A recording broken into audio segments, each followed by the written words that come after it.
आज हम लोग बिहार बोर्ड 10वां क्लास इकोनॉमिक्स का छठा लेक्चर पढ़ेंगे और इस छठा लेक्चर में प्रश्नावली 8.1 पढ़ेंगे। ठीक है ना। इसमें जो है फर्स्ट क्वेश्चन है और सेकंड क्वेश्चन जो है इसके एग्जाम्पल में जो 3 नंबर क्वेश्चन है जो पेज 198 में है, ठीक उसी के जैसा बनेगा जो हम आपको पिछले क्लास में पढ़ा दिए हैं।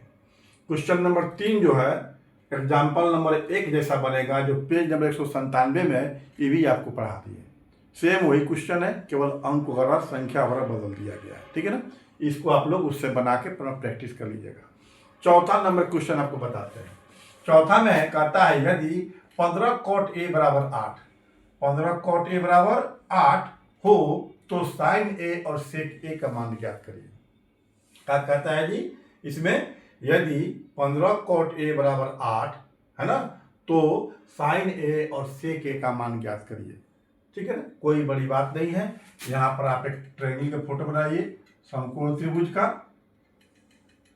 ठीक है, यह हो गया आपका 90 डिग्री। ठीक है ना, इसका नाम रखिए, यहाँ पर ए है ना तो आप यहाँ पर नाम रख दीजिए अपनी सुविधा के लिए ए, इसको बी कर दीजिए, इसको सी कर दीजिए। हो गया। अब देखिए यह बी कोण समकोण है, बी कोण समकोण है यानी कि बी कोण का वैल्यू 90 डिग्री है ना। समकोण मीन्स 90 डिग्री और समकोण के सामने की भुजा को हम लोग क्या कहते हैं, कर्ण कहते हैं। ठीक है ना, इसके सामने की भुजा यह हो गई, यह हो गया कर्ण, यानी कि यह हो गया एच। ठीक है, यहां पर ए कोण की चर्चा हो रही है। कौन कोण की चर्चा हो रही है जी, ए कोण की चर्चा होती है। कोण यहां पर है ना, तो जिस कोण की चर्चा होती है उस कोण की सम्मुख भुजा को लंब कहते हैं। सम्मुख भी उसके सामने की भुजा। तो यह जो ए कोण है इसका सामने की भुजा कौन पड़ा, देखो ए ऐसे आया, यह बीसी पड़ा। कौन पड़ा जी, बीसी। तो यह आपका हो जाएगा लंब, लंब यानी पी, पी परपेंडिकुलर, परपेंडिकुलर का हिंदी होता है लंब। ठीक है ना। और इस ए कोण का जो आसन्न भुजा है, जो नजदीक के भुजा है या ए बी, यह हो जाएगा आधार, इसको लिख देंगे हम बी, यानी कि base, B A S C है ना, बेस आधार। ठीक है ना, इतना चीज आप जान गए। अब आगे चलिए, जिस कोण की चर्चा हो उस कोण की सामने की भुजा को हम लंब कहते हैं। ए का सामने की भुजा या बीसी है तो यह लंब हो गया। ठीक है, और इसका नजदीक की भुजा या ए बी है तो यह आधार हो गया, और 90 के सामने की भुजा या ए सी है तो यह कर्ण हो गया। ठीक है, चलिए हम लोग काम करें अपना। यहाँ पर लिखेंगे हम हल, लिखेंगे माना कि ए बी सी एक समकोण त्रिभुज है। यह एक समकोण त्रिभुज है। ठीक है ना, जिसमें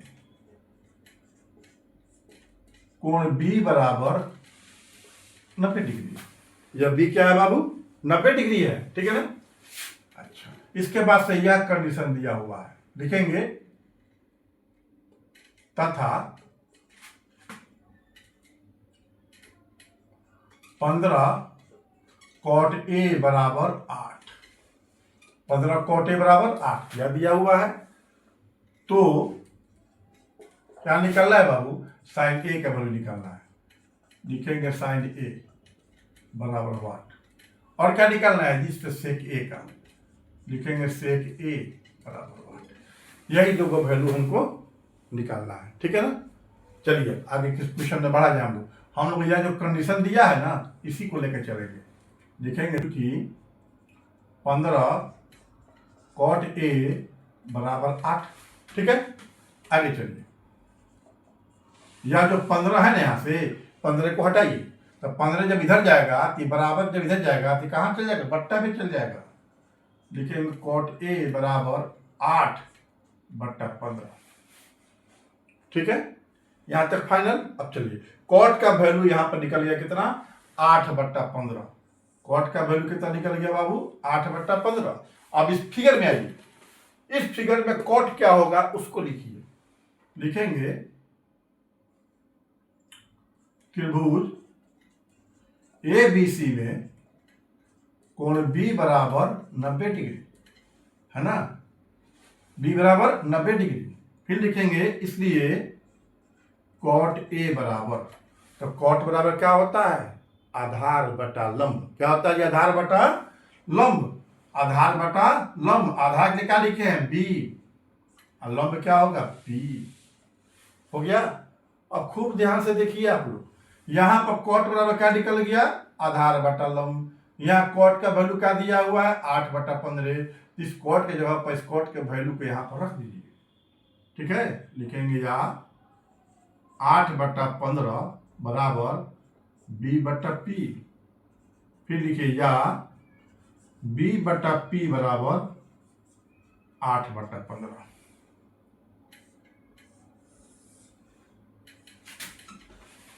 ठीक है, अब देखिए तो यहां पर यहाँ b/p है, आधार बटा लंब है, अब बराबर है 8/15 के। 8/15 के, यानी कि आधार और लंब का अनुपात है 8/15। आधार और लंब का अनुपात क्या है? 8/15। यहां पर लिखेंगे इसलिए आधार b बराबर, अनुपात में है ना जी, तो इसमें एक अनुपातिक राशि से ऊपर नीचे गुणा कर दीजिएगा तो इसका वैल्यू निकल जाएगा। तो अनुपातिक राशि तो हमको पता नहीं है, नहीं पता तो उसको x मान लेंगे, k मान लेंगे, y मान लेंगे, z मान लेंगे। ठीक है ना? तब यहाँ पर अनुपातिक राशि हम x मानते हैं, क्या हो जाएगा? b बराबर 8x तथा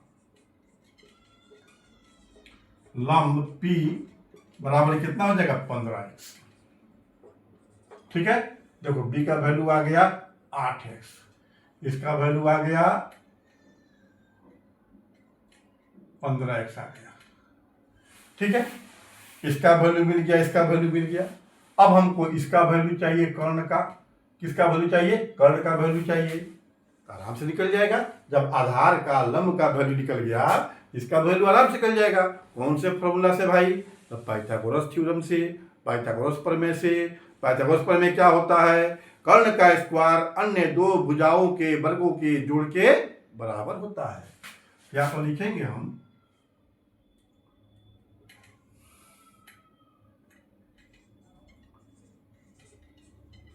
पाइथागोरस प्रमेय से। पाइथागोरस प्रमेय से क्या होता है भाई? कर्ण का वर्ग, कर्ण का वर्ग अन्य दो भुजाओं के वर्गों के जोड़ के बराबर होता है ना? अन्य दो भुजाओं के वर्गों के जोड़ के बराबर होता है। या लिखेंगे यहाँ पर अन्य दो भुजा कौन होगा? एक ई होगा, एक ई वाला होगा। इसको मान लो पहली भुजा, इसको मान लो दूसरी भुजा। तब लिख रहे हैं यहाँ पर एक भुजा वर्ग कर दिए। फिर लिख रहे हैं यहाँ पर दूसरी भुजा,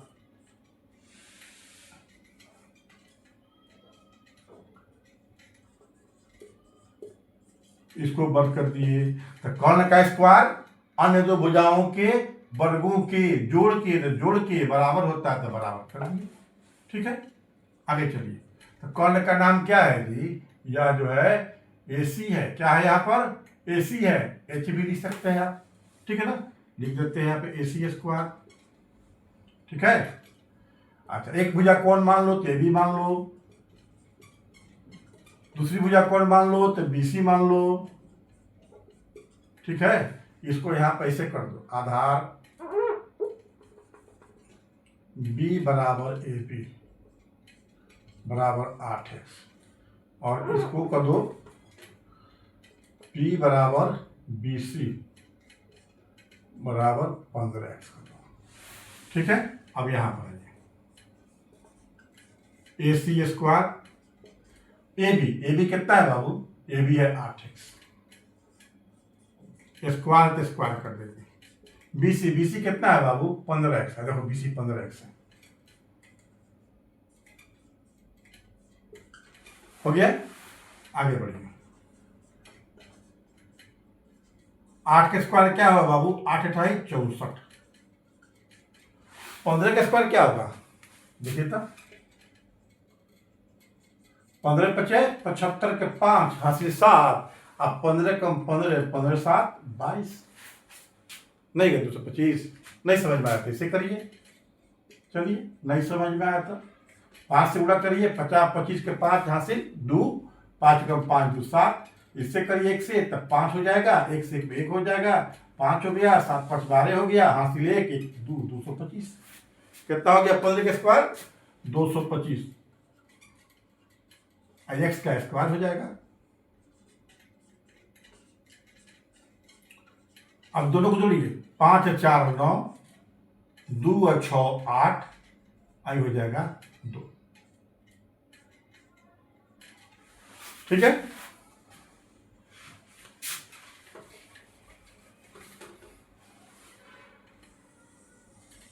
चलिए अब यहां से AC का स्क्वायर है, ये स्क्वायर हटाएंगे तो इसका रूट हो जाएगा। ठीक है ना, इसका स्क्वायर इसका क्या हो जाएगा, रूट हो जाएगा। तो हम लिखते हैं यहां पर AC बराबर ये कितना है 2 8 9 एक्स स्क्वायर, इसका रूट हो जाएगा। ठीक है, रूट निकाले आता है, अरे बताते हैं 289 जो है इसका रूट निकालिएगा इसे, तो यहां से अब पेड़ बनाइए, जोड़ा बनाइए, जोड़ा बन गया, ये अकेले तकेले छोड़ दीजिए। अब इसको डिवाइड करिए, तो जिस अंक से डिवाइड किया जाता है वही अंक इधर भी रहता है भागफल में। जिस अंक से डिवाइड करेंगे वही अंक इधर रहेगा। जैसे मान लो इसको हम 1 से किए, यहाँ पर भी 1 के रहेगा। यदि 2 से करते हैं यहाँ भी 2 ये रहेगा। 3 से करते हैं यहाँ भी 3 रहेगा। ठीक है ना, याद रखिएगा। चलिए यहाँ पर 2 अकेला है, 2 में देना है भाग, तो इसमें भी 1 से देंगे। ठीक है, 2 से देंगे तो यहाँ पर भी 2, यहाँ पर 2, 2 2 4, 4 3 से ज्यादा हो जाएगा, इसे नहीं हुआ इसलिए 1 से देंगे, ये घट के 1 आएगा। अब 1 यहाँ पर जुट जाएगा, ये वाला 1 आके जुट जाता है यहाँ पर, 1 1 कितना हो जाएगा 2। अब यह जो ऊपर जो लाइन लगा है यह एक अंक जो है जोड़ा में ही उतरता है। किस उतरता है जी, जोड़ा में ही उतरता है। ठीक है ना, चलिए इधर से 1 अंक है, इधर से भी 1 अंक लो, 1 आ गया 2 आ गया, 1 में 2 से भाग जाएगा, नहीं जाएगा, कारण कि 1 जो है 2 से छोटा है, इसलिए आप इधर 1 और अंक ले लीजिए। कितना हो गया 18, कितना हो गया 18, 2 के पारा पड़िए, देखिए 28 से कब बेसी होता है, तो 2 9 18, 9 मत में हो गया, तो 9 से करेंगे तो यहाँ पर जो है यहाँ भी 9 रखेंगे और यहाँ भी 9 रखेंगे, यहाँ भी 9 रखेंगे, यहाँ भी, तो 9 से गुणा करेंगे तो 9 81, 1 हासिल 8 और 9 18 कितना हो जाएगा 26, तो इससे यह ज्यादा होगी। इससे क्या हो गया, तो 9 से नहीं जाएगा, तब आप यहाँ पर 8 रखिए। कितना रखिए 8 रखिए। 8 से करेंगे तो 8 से करेंगे तब 8 से 20 में गुणा करेंगे, तो 8 × 64 के 4 हासिल 6, 8 10 16 6 22, यह 20 से ज्यादा हो गया, तो 8 से नहीं जाएगा, फिर मिटाइए। अब 7 से करिए, यहाँ 7 रहेगा तो यहाँ भी 7 रहेगा। देखो तो 7 7 49 के 9 हासिल 4 और 7 2 14 14 4 18, देखिए तो दोनों से आ गया, इसका मतलब 7 से चल जाएगा, 7 से चल जाएगा। तो यहाँ लिखिए 1 8 9 31 31 31, 7 जोड़ दीजिए, 7 7 14 2 3, कितना इसका वर्गमूल हो गया 17। कितना हो गया 17। तो यहाँ पर लिखेंगे या AC बराबर इसका हो गया 17 गुणा 17, स्क्वायर का होगा x × x। ठीक है, इसको मिटा देते हैं।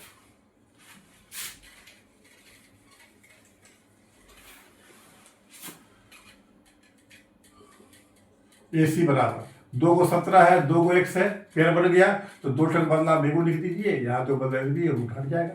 AC का वैल्यू कितना आ गया 17x, ये हो गया आपका 17x, हो गया फाइनल। अब चलिए अब तीनों भुजा का मान हमको ज्ञात हो गया, तीनों भुजा का वैल्यू हमको मालूम हो गया।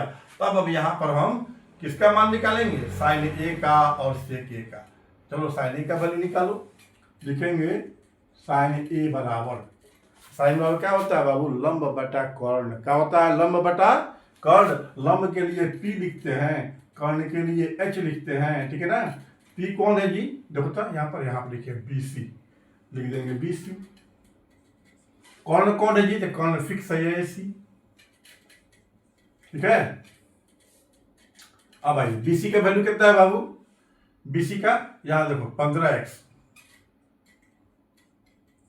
और AC का वैल्यू कितना है 17x। अभी निकाले यहाँ पर, x से x कैंसिल हो जाएगा, ये हो जाएगा 15/17, यह आंसर हो गया, यही आंसर हो गया। अब लिखेंगे सेक A। ठीक है, सेक का क्या होता है, आधार बटा कर्ण, यानी कि B/H। B मतलब होता है आधार बेस, H मतलब हाइपोटेन्यूज होता है कर्ण। ठीक है ना, यहाँ पर B कौन है बाबू, B यहाँ पर है AB, कौन कौन है बाबू? या AC। AB का कितना वैल्यू बाबू दे यहां पर 8x। AC का कितना है 17। ठीक है, x x कट जाएगा, ये हो गया 8/17। यही आपका आंसर हो गया। ठीक है ना, यही आपका आंसर हो गया। ठीक है ना, 2 नंबर 3 नंबर में पूछे तो आपको इसको ऐसे ही बनाना होगा। इसको आपको ऐसे ही बनाना होगा। यदि 1 नंबर में पूछे तो बहुत शॉर्टकट मेथड है, ज्यादा ध्यान देने की जरूरत नहीं है। ठीक है ना, यहाँ पे कितना है कितने का जी, ये ना निकाला है cot A बराबर 8/15।